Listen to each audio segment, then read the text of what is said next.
সরকার গড়ল, প্রধানমন্ত্রী হলেন নরেন্দ্র মোদী। 6 दशक बाद इसी गठबंधन को, एनडीए को लगातार तीसरी बार देश की सेवा करने का अवसर दिया। কারণ উনি বলেছিলেন ইসবার 400 পার, আমি বলেছিলাম পগার পার। এখন তাকে পায়ে ধরতে হচ্ছে টিডিপি আর পায়ে ধরতে হচ্ছে নীতিশ, বাট এদের আমি খুব ভালো করে চিনি। সম্ভাবনা 2, কেন্দ্রে ফের এনডিএ সরকার গড়ল, কিন্তু নরেন্দ্র মোদী প্রধানমন্ত্রী হলেন না। যদিও বিজেপি এই সম্ভাবনায় জল ঢেলে। সবার নজর এখন বিহার এবং অন্ধ্রে নীতিশ কুমারের জেডিইউ এবং তেলুগু দেশম পার্টির চন্দ্রবাবু নাইডুর দিকে।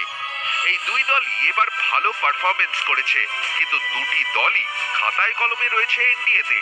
তারা যদি নৌকা বদল করে তাহলেই কিন্তু দিল্লিতে খেলা ঘুরে যেতে পারে বিরোধীদের দিকে। এই মৌকা বুঝে চৌকা মেরেছেন মমতা, নাম না করে নীতিশ ও চন্দ্রবাবুকে দিয়েছেন বার্তা। I am giving support to all my India friends and the other also who are willing to join India team. I will welcome them. खाली रुपया के लिए बीजेपी के पास मत जाओ, खाली ईडी का केस मिटाने के लिए, सीबीआई को केस मिटाने के लिए मेहरबानी करके बीजेपी को साथ मत दो। बीजेपी के जो साथ देगा कि देश आपको क्षमा नहीं करेंगे। মমতার নাম না করে বার্তা, আর মোদীর একেবারে সরাসরি। आंध्र प्रदेश में